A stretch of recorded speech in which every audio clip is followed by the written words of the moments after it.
Welcome to the Viking Spotlight. This is a podcast about people, events, and projects in the North Canton City School District. I'm your host, Jeff Wendorf. January is School Board Appreciation Month, and today we're talking with Dr. Bob Roden, who's been on our school board for several years and was just elected as president of the North Canton City Schools Board of Education. Welcome, Dr. Roden. Thank you very much, Jeff. Good to be here. Glad you're here, and we're thrilled to have you. And you've listened to these podcasts before. I have. Yeah, good. You're getting pretty good at it. Your second career. Practice.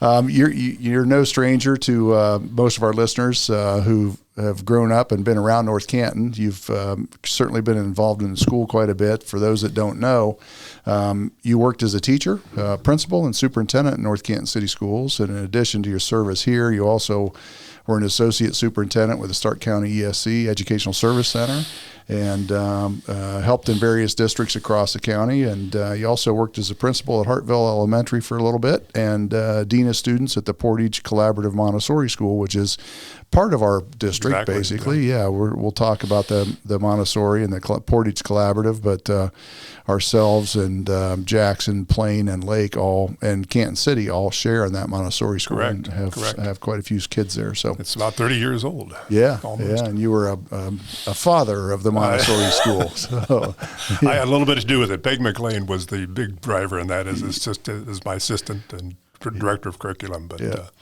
that is a long-standing part of that collaborative. Yeah, neat program for a lot of kids. Yeah. So, well, tell us a little bit about yourself. I mean, we skimmed over your educational career and some things you've done, and now culminating here with the board president. So, what position have you enjoyed the most? Well, actually, I've enjoyed every aspect of my career. The best job in education is teaching, where you experience firsthand the growth of children and help them work through their academic and social challenges, as you know. Yeah. Leaving the classroom was difficult, but I truly loved working as an elementary principal, first in Canton. My first job was at Wells Elementary, and then moved to North Canton and principal at Northwood Elementary. Dr. Brando, who was the superintendent at the time, talked me into becoming middle school principal, since I had worked with that staff to develop the middle school team teaching project.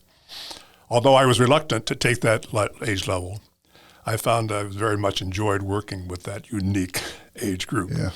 And our staff was so excited about a new approach to working with the 7th and 8th graders. When asked to become interim superintendent, I didn't hesitate because I knew all the answers. Until I sat down in Dr. Brando's seat.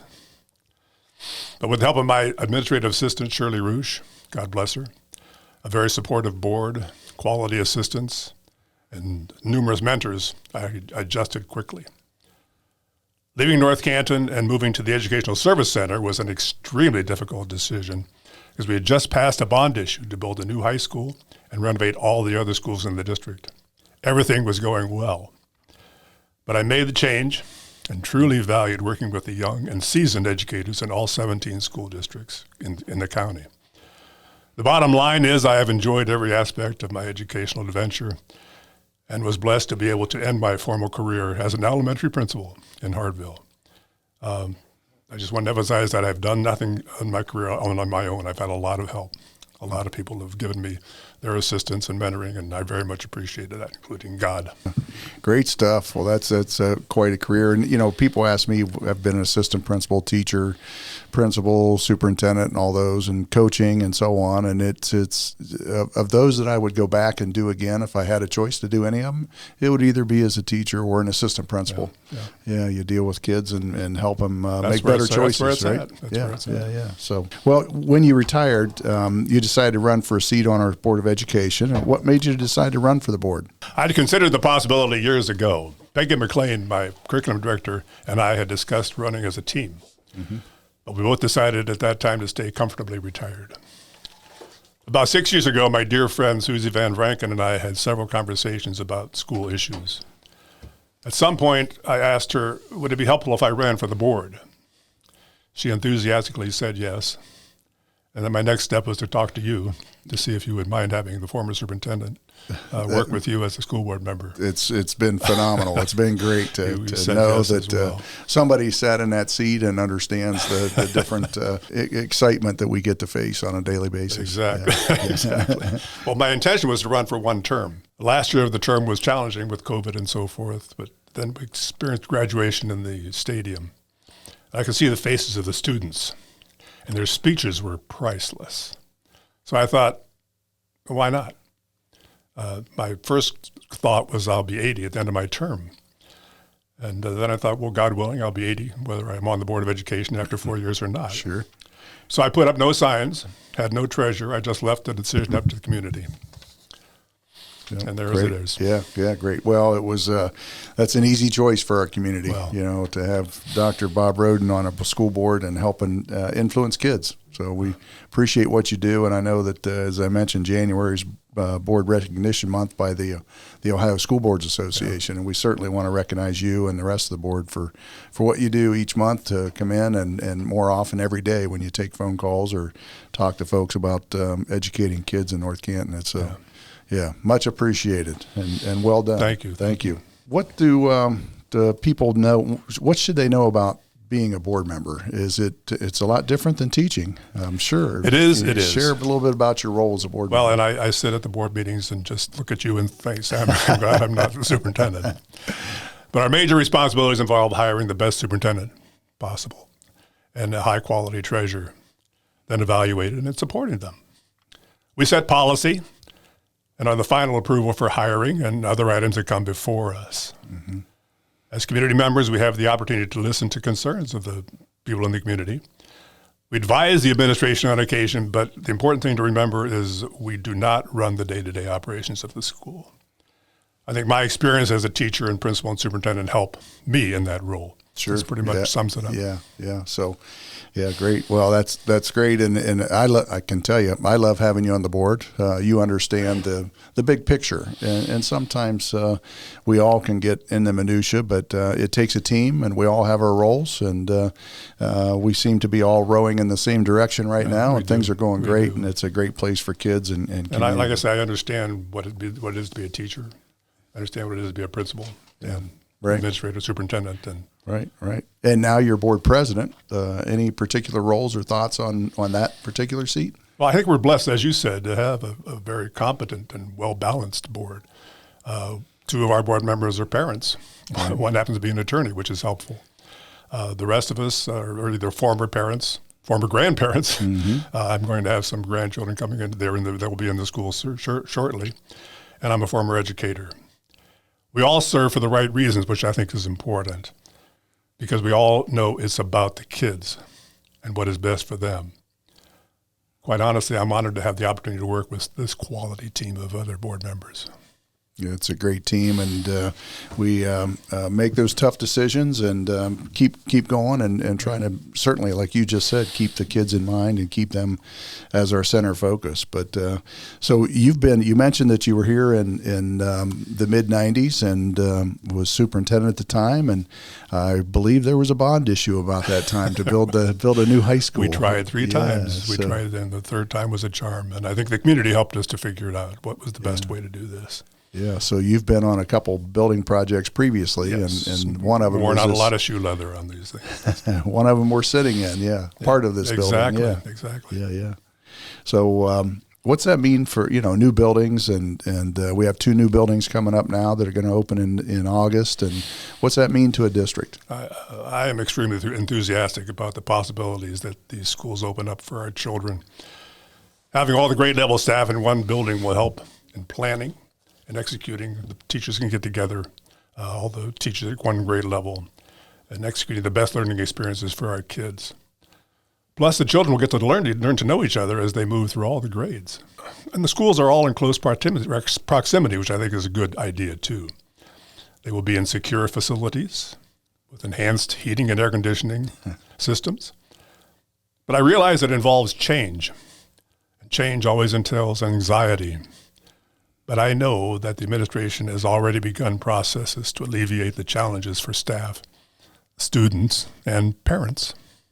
Yeah. But I'm so excited about the possibilities. Yeah, Look we're to so that. excited about it, to see it come to fruition. We did an update just a week or so ago on the facility project, and seeing them getting closed and the inside spaces starting to develop, and you see walls and drywall, and they even talked about painting crews starting here soon. I just drove by them over the weekend and saw as much as I could from the outside, and it's amazing. Yeah, Our weather has helped, but our architects and our construction managers have done a great job in getting things done. They have, and we keep reminding them that that August is an important time. So no turning back. There's no anticipated problems with the timeline currently, but yeah, we're excited about it.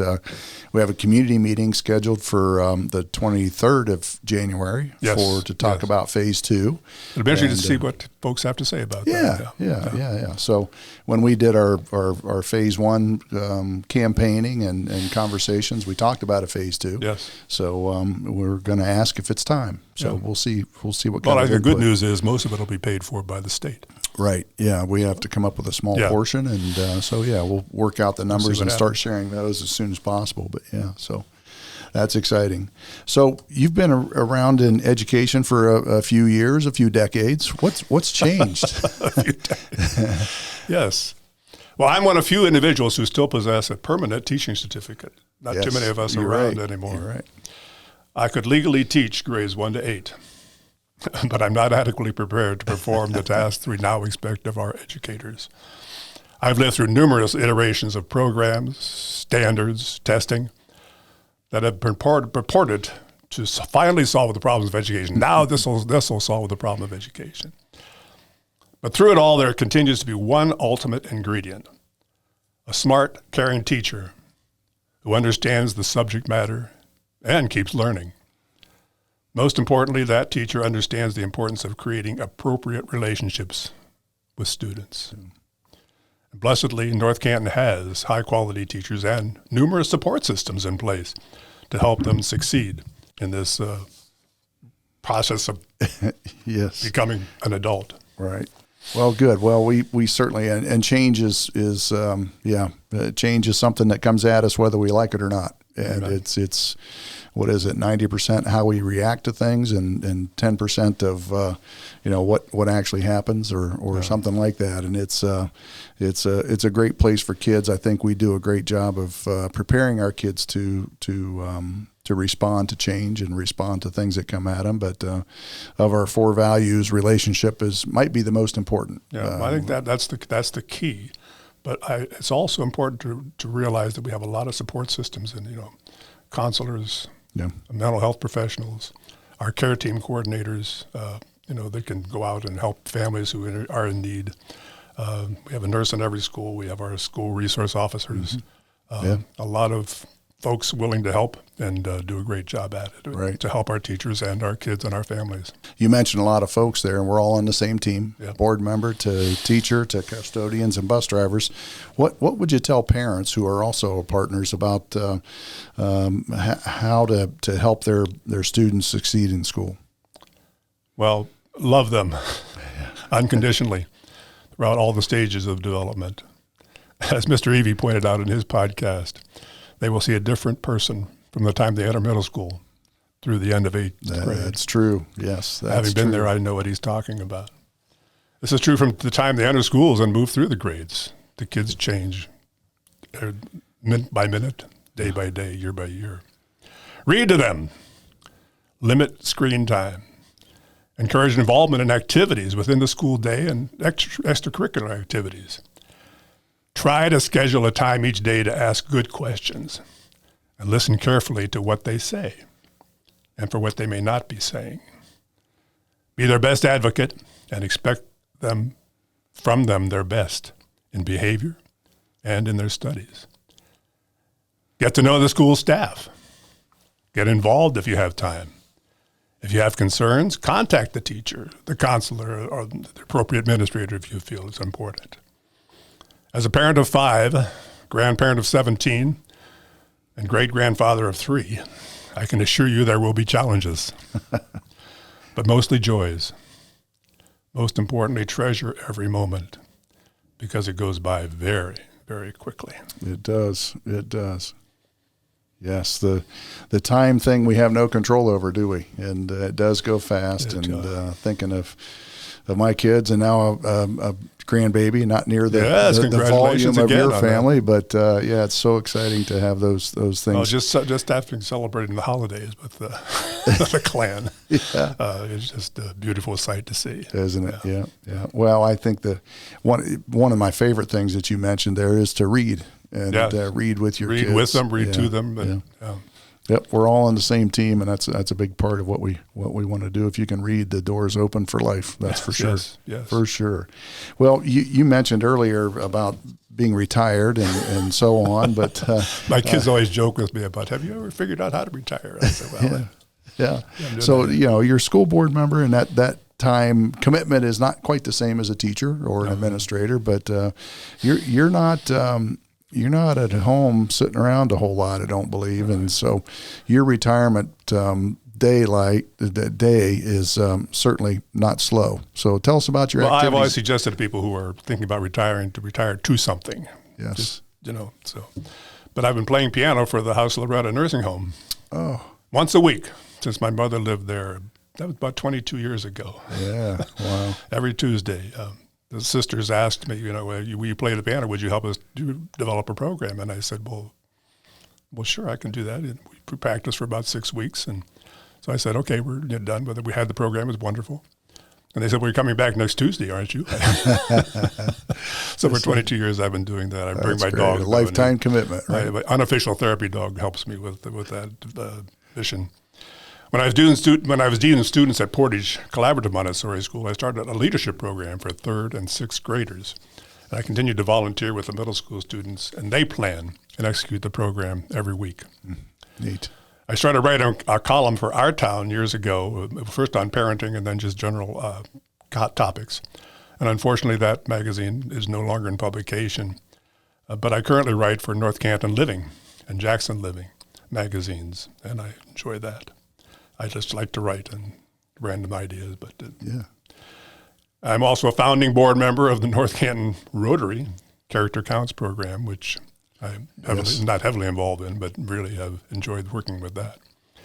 And since I still have my guitar and love reading to students, I never turn down an opportunity to sing silly songs or read fun books, because seeing those kids smile is a great reward. That's awesome. Well, and you're still involved in serving others, and your relationships with others is certainly obvious to anybody that knows you, that you care about people, care about kids, and that's certainly on display anytime anybody talks to you or sees you interacting with other people. You're very kind. Thank you very much. Thank you very much. And so, we appreciate your work as a school board member, but also for everything you've done for kids throughout your career. And anything else you want to share with us about Dr. Bob Roden? No, nothing more about me, but I just want to say thank you to the entire North Canton City School staff. I mean, they work tirelessly to help our children learn and grow. Thanks also to our extremely supportive parents and a community that has consistently cared for its youth. Finally, thanks to those students who show up every day and take full advantage of all that our schools have to offer. Yeah. A huge thank you to all of those folks. Yep, that's fun. Education is a very rewarding career, and especially when you can see students' faces. That's It's not cash in the bank, but it's cash in the heart. That's right. Cash in the heart is what I call it. So, yeah. Well, we appreciate you coming on today and taking some time out of your busy schedule to meet with us and talk with our listeners about Bob Roden and North Canton City Schools. We appreciate you. Well, thank you for the opportunity, and thank you for all you do and all your administrators and staff do. Thanks. And thanks to our listeners for joining us today. This podcast is a great way for us to share information about our great people that we have and the parents and residents and families. And if you have any questions about our podcast or want to suggest a topic for us to cover, make sure to email us at vikingspotlight@northcantonschools.org. And we also welcome your thoughts regarding this podcast and any other input you'd like to share. And that is vikingspotlight@northcantonschools.org is our email. So reach out and let us know how we're doing. And we appreciate everybody listening in, and have a great week, and go Vikings.